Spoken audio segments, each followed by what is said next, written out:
quero começar colocando dentro deste panorama de direitos. Porque para a gente compreender a força, a potência, a integralidade, a capacidade que as crianças têm, essa alegria, essa coisa assim de eu estou aqui, eu tenho, né, posso, é preciso pensar dentro de uma estrutura de direitos, né? E é um desafio a gente reconhecer os direitos das crianças. Eu trago essa frase, Ellen Hall é a diretora fundadora dessa escola do Colorado, dos Estados Unidos, é uma educadora de renome internacional, a gente aqui conhece pouco, e, além de tudo, ela é uma grande amiga e faleceu há um mês atrás, de um câncer difícil, mas é uma pessoa que tem uma contribuição enorme para as questões da infância no mundo, e o que ela diz aí eu acho muito importante, trouxe, inclusive, para honrar a memória dela. Se acreditamos que os direitos humanos são inerentes, né, todo ser humano tem direitos, então as crianças têm direitos. E não são a doação dos adultos, não é porque nós estamos dando direitos a elas, elas têm direitos desde que nascem. Esses direitos estão presentes desde o nascimento. Ao reconhecer entre os direitos inerentes à criança a participação, convidando-as a conversar sobre temas que impactam suas vidas, estaremos oferecendo à sociedade um recurso valioso. Então, se a gente deixa que eles conversem, nós teríamos um mundo melhor, escolas melhores, cidades melhores e um país melhor. Bom, então, só para recuperar direitos das crianças, né? Que direitos as crianças têm que a gente precisa honrar e precisa traduzir em práticas efetivas nas classes de educação infantil, nas escolas de educação infantil, nos parques, na cidade, né? O direito a uma nova imagem, a ser membro ativo de uma comunidade, influenciador da vida de outros e influenciado por eles. Então, eles têm direito à voz, eles têm que ter atividade, né? Direito a conviver em espaços e ambientes acolhedores, amorosos e estéticos, que é uma preocupação que, às vezes, passa despercebida, principalmente nas instituições voltadas para a educação infantil. A gente esquece do espaço de acolhimento, que as crianças não vão para lá para ficar sentadinhas só, né, em cadeiras e mesas. Tem que ter espaços diferenciados, tem que ter lugar para sentar com mais conforto, tem que ser lugar para sentar no chão, tem que ter lugar para estar reunido numa atividade que implique sentar numa mesa, tem que ter espaços esteticamente agradáveis às crianças. E a gente, infelizmente, não tem uma cultura de estética para crianças aqui no Brasil. O que a gente faz, muitas vezes, é copiar figuras padronizadas, homogeneizadas, seja de gibis brasileiros, tipo Mônica, seja de personagens de conto de fada, e a gente não dá espaço para que a criança coloque a sua contribuição, né? Então, as escolas ficam todas praticamente iguais, os centros ficam todos muito parecidos, e falta a presença, a cor e a cara daquele lugar e daquela criança. Bom, e aí, para termos uma educação que seja integral, que respeite esses direitos, que traga a criança para o centro das decisões, né, para que ela participe das decisões e que, ao mesmo tempo, a gente tome as decisões pensando nessa criança. Isso significa um descentramento da função do ensinar para a função do aprender. Então, hoje, o professor deve ser muito menos o centro da proposta, o centro da proposta são as crianças. E fazer esse deslocamento não é uma coisa fácil. A gente não foi preparado para isso.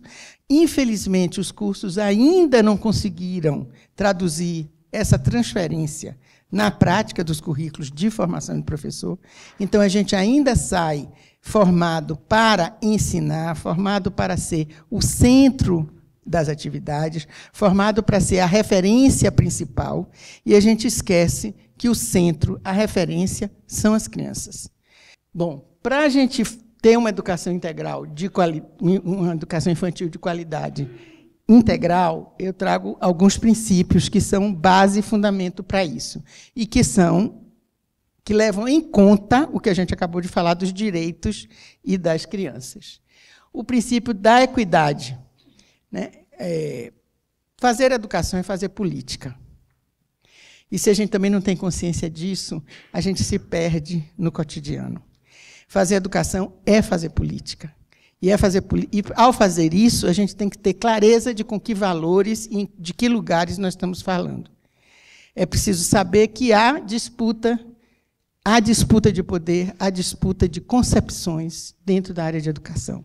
Com quais concepções queremos trabalhar? Com que ideias temos para trabalhar?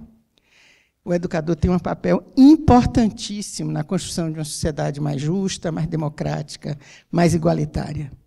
E, sem essa consciência, a gente não faz esse papel. A gente, ao contrário, é manipulado. Então, é preciso a gente ter consciência de que um dos princípios orientadores da educação infantil integral é o princípio da equidade. É exatamente para reduzir desigualdades. A partir das identidades das crianças, construir, pelo diálogo com a diversidade, as bases de uma sociedade mais justa. Então, não é enxergar em qualquer criança a força e a potência que ela tem, independente do lugar que ela vem. E quantas vezes a gente diz assim, a criança é boazinha, mas a família dela é tão ruim, né? Não adianta nada eu fazer isso aqui na escola, porque em casa você está destruindo o princípio da equidade, porque sem a família você também não vai fazer nada. E se a gente considera que a família não é boa, como que a gente vai educar essa criança? Com que princípio eu estou lidando? Com o princípio de que eu sou melhor do que ela. E eu sou melhor do que o lugar que ela está. E eu sou melhor do que a família dela. Então, eu não estou trabalhando com o princípio de equidade, que me ajuda a enxergar na diversidade a potência e construir um diálogo, né? O princípio das singularidades e brincadeiras, que é reconhecer as crianças como sujeitos em situação peculiar de desenvolvimento. Eles não, com toda a força e a potência que a criança tem, eles não são adultos. Eles não funcionam como a gente. Eles têm uma outra maneira de abordar o mundo e de entender o mundo, que muitas vezes é mais rica do que a nossa, porque justamente não faz as quebras e as divisões que nós fazemos, mas não tem toda a capacidade de argumentação e de abstração e de lógica que o adulto tem. Se eu não conhecer profundamente desenvolvimento infantil, eu não vou conseguir me relacionar bem com essa criança. Então, é um outro conhecimento importantíssimo que o professor tem que ter de educação infantil para poder honrar esse princípio das singularidades, de entender o funcionamento deste ser que tem os mesmos direitos que eu, que tem uma potência imensa, que é muito competente, mas que funciona diferente de mim. A tarefa de fazer as crianças crescerem, cuidar, sempre foi uma tarefa considerada menor para quem não sabia muita coisa, né? Porque trocar a fralda de criança, dar banho, isso é coisa menor. Educar já é uma outra história, você tem que saber alguma coisa para educar. Então, aqui no Brasil, a gente tem muita dificuldade de entender que educar e cuidar é uma coisa só. E que uma criança pequena precisa das duas na mesma medida, e que cuidar educa e educar cuida. E que quem tem que fazer isso é homem, não precisa dividir. Eu não vou entregar, não vou tratar essas duas coisas como se fosse uma menor e uma maior, e a menor faz quem não sabe, e a maior faço eu, que sei tudo. Né? Então, a gente tem esse problema que é gravíssimo, que é cultural, para entender esse binômio e saber que quando eu troco uma fralda, quando eu dou um banho para uma criança, quando eu ajudo a limpar a mão, escovar o dente e botar para dormir, são situações extremamente educativas, que podem ser muito ricas e que são extremamente afetivas e que dão retornos afetivos para quem faz e para a criança. E, portanto, educar e cuidar não podem se separar. Não é? E esse é princípio de uma educação integral. Inclusão, que é reconhecer e valorizar a singularidade dos processos educativos e a diversidade das crianças. E aí, inclusão, eu gostaria de trazer uma dimensão maior do que apenas a que a gente começa a lidar, que é a inclusão das pessoas com necessidades especiais, com deficiências, né? Que são deficientes. A gente é mais do que isso, porque todos nós precisamos ser incluídos de alguma forma. Né? Eu tenho duas anedotas que eu gosto de contar. Uma sobre o cuidar e educar, que eu me lembro quando eu voltei do meu mestrado, muito entusiasmada, porque eu concentrei muito em educação infantil. A primeira iniciativa profissional que eu tive na minha vida foi montar uma creche. Nos anos 70, isso não existia. No Nordeste, então, muito menos. Né? Então, um empreendimento assim, de muito idealismo, com algumas amigas, montamos. E dentro desse princípio, a gente não tinha essa separação. E um dia, minha avó, que nasceu ainda na escravidão, foi me visitar. E ela era uma pessoa muito especial para mim, que era um bem enorme. E foi muito parceira minha, muita coisa. E chegou lá, me encontrou no ato de uma troca de fraldas. Eu, trocando a fralda das crianças. Ela olhou, depois falou para mim, minha filha, você foi lá para os Estados Unidos para estudar limpar a bunda de menino, foi?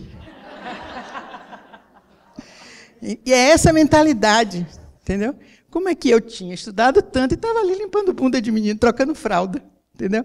Essa mentalidade a gente precisa romper.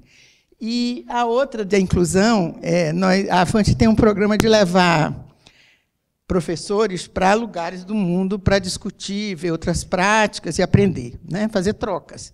E a primeira que nós fizemos foi em 1999 para Londres. Nós levamos um grupo de 15 professores.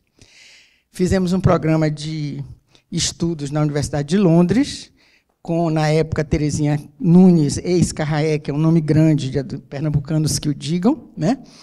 Terezinha era, na época, a chefe do Departamento de Educação Infantil da Universidade de Londres, e era muito nossa amiga, montou um programa maravilhoso, com vários professores da universidade, para nossos professores, e, no outro turno, a gente visitava as instituições.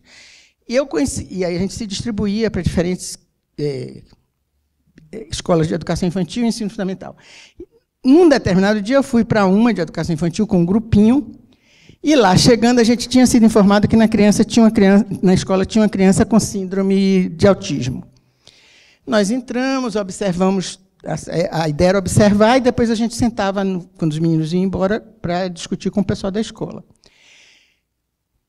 Acabou, nós sentamos para discutir, e aí a primeira pergunta é que a gente viu que não tinha ninguém com características de síndrome de autismo, perguntamos, aí a diretora disse, não, ele hoje não veio, veio a pessoa que lá o município coloca à disposição para acompanhar a criança na atividade. Ela estava lá, mas o menino não tinha ido.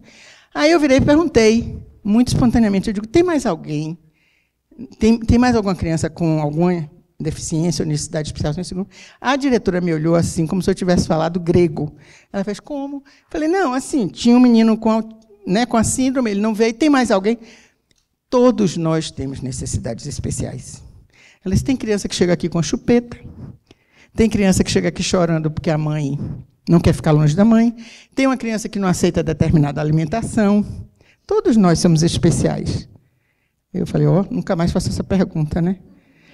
Aprendi que inclusão significa você aceitar todos como são, com as suas necessidades e dar as respostas que eles precisam, né? Como fazer da escola um centro de cultura infantil? Então, a escola tem que ser um lugar de encontro de crianças e adultos. Não é um lugar que as crianças vão para aprender alguma coisa, elas vão para conviver, encontrar e todos juntos aprenderem. É um lugar para brincar, para elaborar hipóteses sobre o mundo, problematizá-lo, pesquisá-lo. É um lugar de aprender e de viver a cidadania.